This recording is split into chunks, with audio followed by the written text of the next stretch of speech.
Ouh, c'est le miaou du chat. En fait, voici 26 trucs sur les chats qui vont te faire les adorer. Même si tu préfères les chiens? Eh bien peut-être aussi, oui. Est-ce que tu savais que chaque culture avait son propre mot pour imiter le son que produit le chat? En anglais, les chats disent meow. Les chatons en Corée disent nyaong. Et un chat en Turquie te dira miaou. De manière évidente, le monde entier est obsédé par ces adorables créatures à moustache.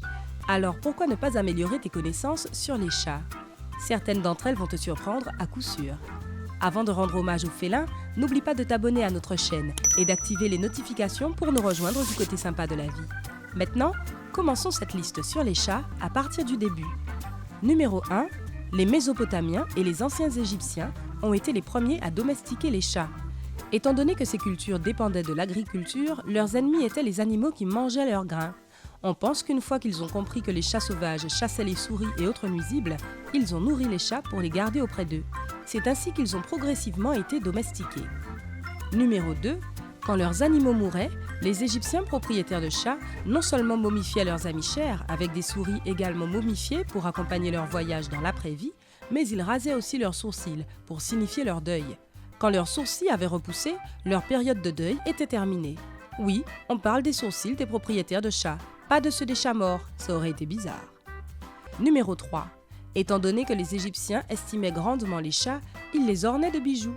Plus leur propriétaire était riche et aristocrate, plus le collier que son chat portait était gros.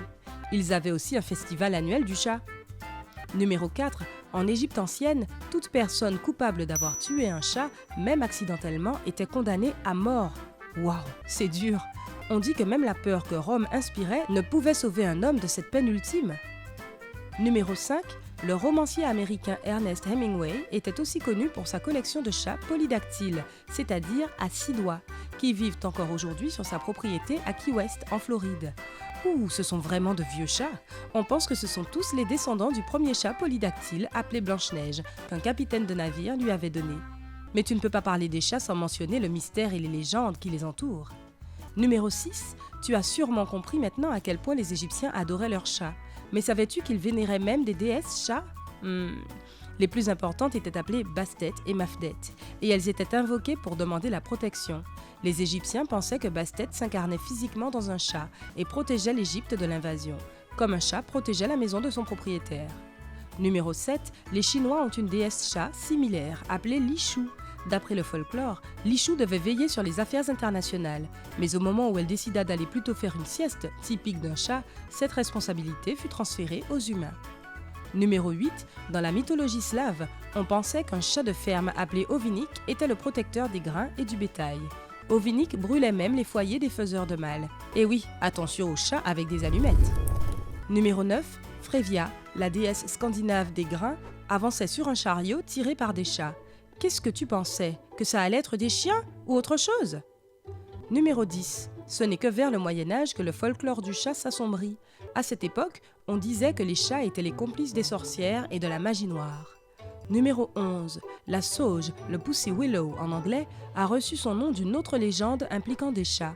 Cela ressemblait à ça, une chatte-mère pleurait près d'une rivière, car ses chatons étaient tombés dans l'eau, et elle savait qu'elle ne pourrait jamais les y récupérer. C'est à ce moment que des branches de sauge se sont penchées au-dessus de l'eau pour que les chatons puissent les utiliser pour retourner sur Terre en sécurité. Depuis ce temps, des fleurs veloutées poussent au bout de la sauge comme récompense pour leur acte de bonté. Si tu te demandes, Pussy Galore de James Bond Goldfinger n'a rien à voir avec les chats. Numéro 12. Les figurines de chats Maneki Neko qui bougent la patte en Asie de l'Est sont nées d'une légende sur un chat du Gotokuji Temple au Japon.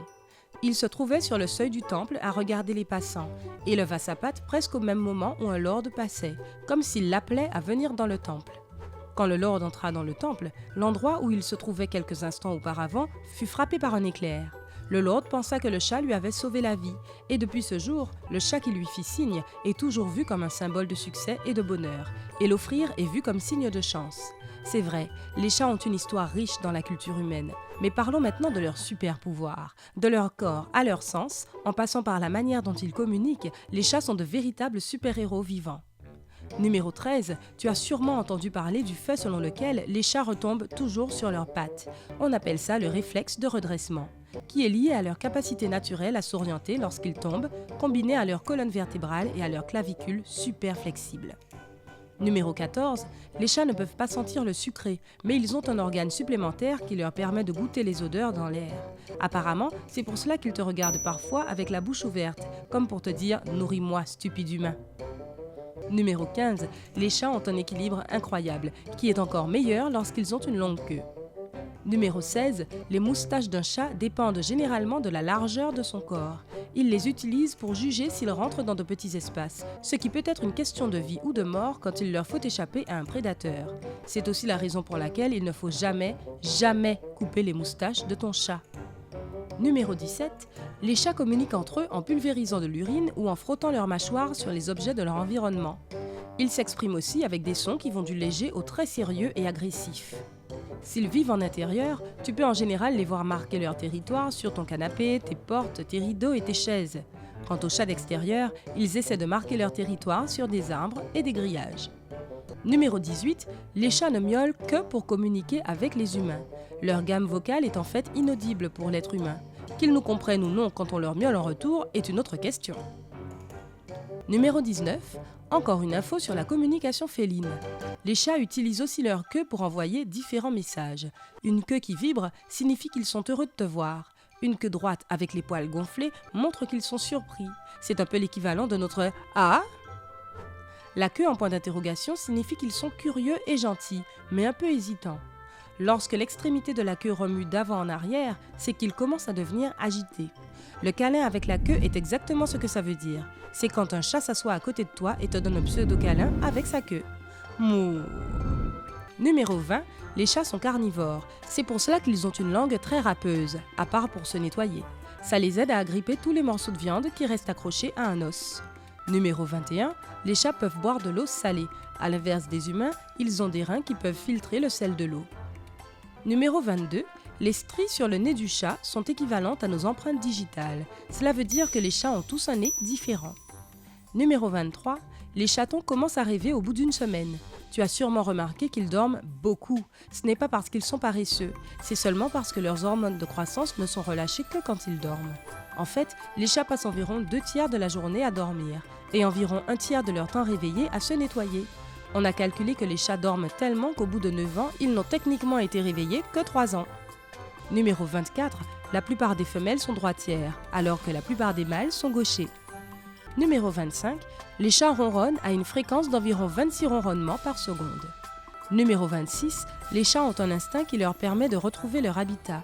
Certains pensent même qu'ils ont des cellules cérébrales magnétiques qui fonctionnent comme une boussole.